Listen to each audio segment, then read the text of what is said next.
Hey Hop Pop gengs.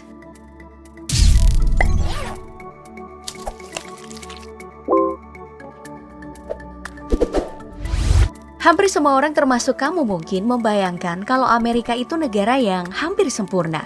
Kesenangan, kebebasan, kekayaan, dan kehidupan modern selalu identik dengan negara Paman Sam itu. Tapi faktanya Amerika juga sama dengan negara-negara lainnya. Ada sampah, ada kriminalitas yang tinggi, dan tentu saja banyak orang miskin juga di sana. Lalu gimana kehidupan orang miskin di negara adidaya seperti Amerika Serikat? Mari kita intip bersama. Ya, meski nggak termasuk negara miskin, tapi tetap aja ada orang miskin di negara Amerika Serikat. Meski pernah hanya 3% saja jumlah dari total populasinya. Tapi di masa Trump disebutkan angka kemiskinan itu naik tajam, lalu turun lagi. Lalu angkanya naik 8 juta setelah pandemi menyerang. Angka ini lebih banyak dialami anak-anak dan minoritas.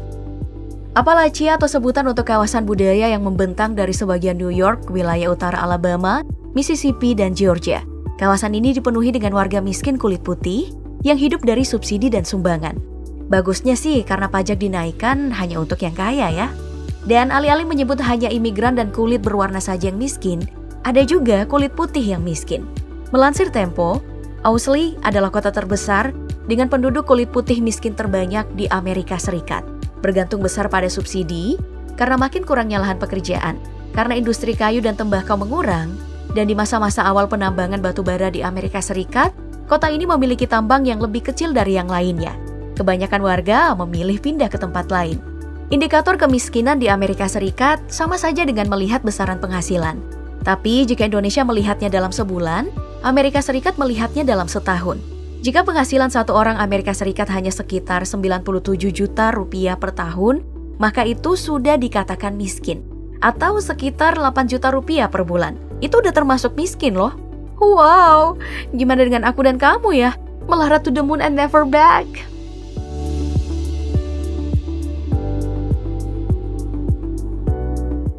Untuk kehidupan mereka, banyak yang tidak memiliki rumah alias tunawisma. Istilahnya homeless. Jumlahnya nggak sedikit loh, lebih dari setengah juta atau sekitar 590.000 penduduk Amerika Serikat tidak memiliki rumah. Masalah ini biasanya akan diselesaikan dengan tempat penampungan, tapi selalu aja full. Dan bagi mereka yang tidak kebagian tempat ini akan memenuhi jalan dengan tenda-tenda sederhana. Biasanya sih mereka memenuhi wilayah perdagangan rendah atau kota kumuh bagi Amerika Serikat. Mereka ini akan membentuk komunitas yang saling menjaga. Karena di jalan mereka biasanya menghadapi pihak keamanan dan sesama para miskin lainnya, atau orang-orang rese. Salah satu lokasi komunitas homeless terkenal itu adalah yang berada di Las Vegas, tepatnya di saluran pembuangan, di bawah kota yang ramai dan bersinar. Mereka membangun tenda-tenda, dilengkapi peralatan survival yang hampir sama dengan yang digunakan oleh para pendaki. Hampir semua terowongan di Las Vegas dipenuhi oleh para homeless ini. Tidur di kasur bekas, merokok sisa, dan ditemani beberapa perlengkapan sederhana. Di dalam terowongan ini, mereka berbagi tempat dengan yang lain, seperti tempat penampungan ilegal. Dari laporan The Guardian, salah satu dari mereka malah memilih hidup di terowongan hanya untuk dilupakan. Merangkai semua perlengkapan sendiri dari barang bekas termasuk penerangan, dan masih bisa bersenang-senang bersama. Di salah satu simpang jalan Los Angeles juga tersusun beberapa tenda para homeless.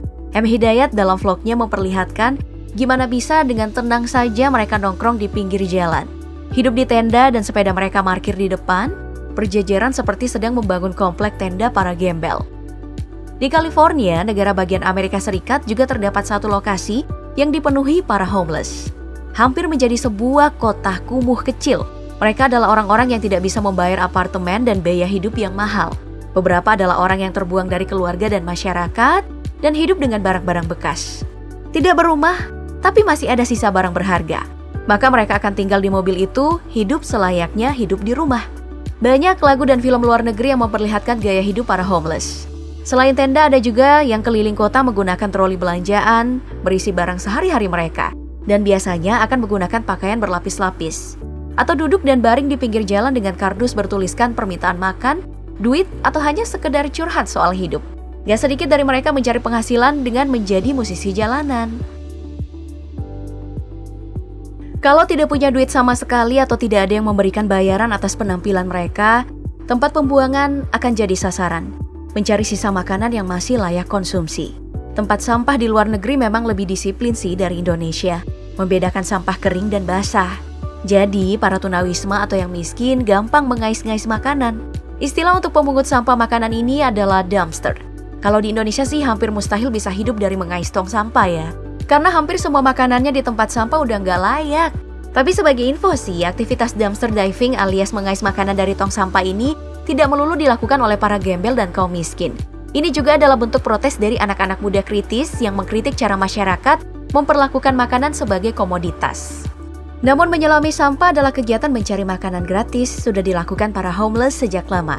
Biasanya dengan mendatangi toko makanan seperti roti, yang sisa makannya ditaruh di kantong khusus, jadi lumayan aman dan bersih. Ada satu hal yang menarik dari beberapa toko makanan di Amerika Serikat nih. Beberapa akan menyimpan sisa makanan dari pengunjung yang kekenyangan atau nggak ngabisin makanannya untuk diberikan kepada homeless atau warga miskin yang terbiasa datang minta sisa. Ya, sisa makanan yang masih bisa mereka nikmati dengan senyum. Dan jangan lupakan dapur umum di Amerika dan beberapa negara juga telah disediakan oleh lembaga, yayasan, komunitas, dan pemerintah. Semua tentu saja akan jadi sasaran para miskin, yang pada malam hari telah direncanakan bagi mereka yang hanya bisa berpikir besok makan apa. Bagusnya di Amerika banyak lembaga yang fokus untuk memenuhi kebutuhan sehari-hari warga yang kurang mampu, seperti distribusi makanan. Seperti yang terjadi di masa pandemi tahun 2020, banyak yang antri. Eits, meski banyak yang menggunakan mobil bukan berarti mereka mampu apalagi kaya raya seperti di Indonesia ya.